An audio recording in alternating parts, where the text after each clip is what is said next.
June 28th, 2020, Sunday.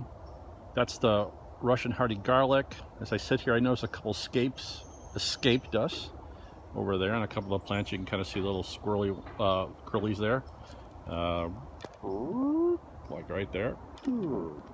And they look good, and they've, in 2 weeks, it'll have been 9 months since I put them in the ground, and somewhere around then, after 9 months, you get to harvest it. But I think you have to wait for them to go dark, to go brown, and the chestnuts seem to be leading the way in that department.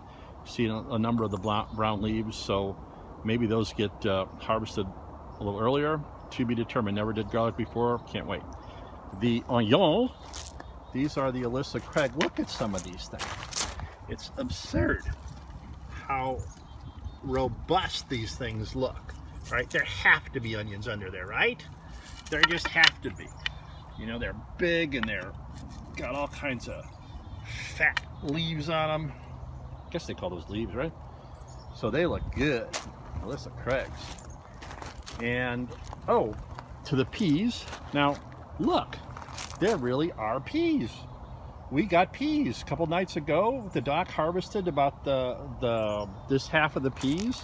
There are still peas on here. I thought it was going to be a total bust, but the peas have come out, and I'm not sure if we. Oh, you can see like the little, like the white flower guy right there, right at the bottom. That's what the flowers look like, and we had little flower action on a number of these pea plants. So we are going to get peas this year, better than we thought. Thought it was going to be a disaster.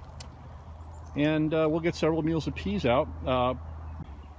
The doc grabbed some dill, put it on the peas, and we had it for dinner 2 nights ago. Pretty cool. More on the onion. Alyssa Craig's near. Patterson Storage far. Again, the onions look good. Somebody needs to get down here and do a little weeding. But, I mean, look at the base of that thing, right? That's like an inch thick. There's got to be an onion in there.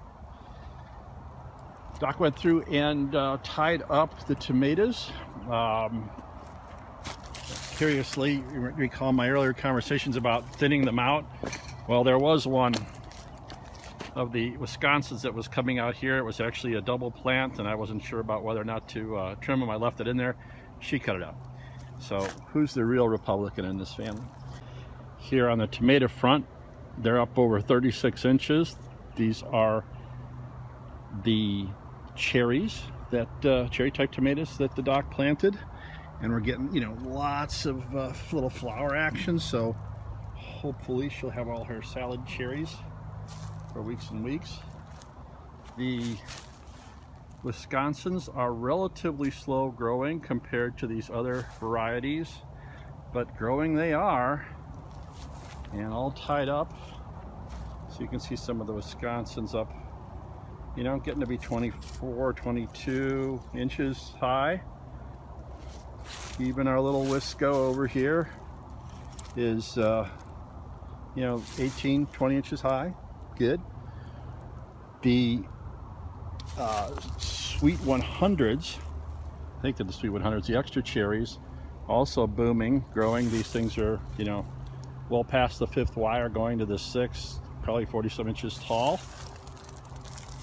The early girls have tomatoes inside there, a number of little guys, like for example here. Look at that. Can you see those guys? So we might actually see some tomatoes in August from the early girl, which is thrilling. More early girl action, and again, you know, these are up over 40 inches into the 5th wire. Jet Stars seem to be doing fine. You can see here's an example of like right in there where the doc trimmed off one of those suckers, the ones that technically suck off more energy than they produce, and in terms of production of tomatoes, so that's gone. But again, tomatoes looking good. The Supersonics all look robust, not quite as flowered out as the others, and you can see here the 2 Romas, not quite as tall as some of the others, but there you can get that idea of the Roma tomato shape, I think, right? Are we seeing that there? Can we get that? You can see like the Roma shape, right? There. Little tomato action. Pretty cool. So, good on the base tomatoes. Had to water 2 times this past week. Supposed to be getting pop-up thunderstorms all this week and the next couple days, 3 days, and supposed to today and yesterday. And basically the rain that came yesterday was pathetic. Just a little weak drizzle, so I've had to water. And we'll see if we get more the next few days. But these are the Defiance, which appear to be now deep-rooted enough that they are making flowers and don't look so droopy when they don't get water every other day. So I've kind of strung them out a little bit. Doc says stress them a little bit, make them send the roots deep, but those look lovely. So you might get the Defiant tomatoes and the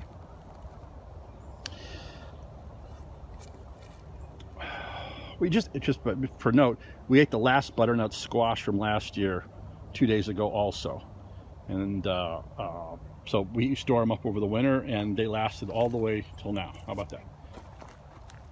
And zucchini are completely crazy. And you can see little zucchini action starting up under those flowers. We'll get some zucchini beanies. The last 2 butternuts, that one butternut refuses to die.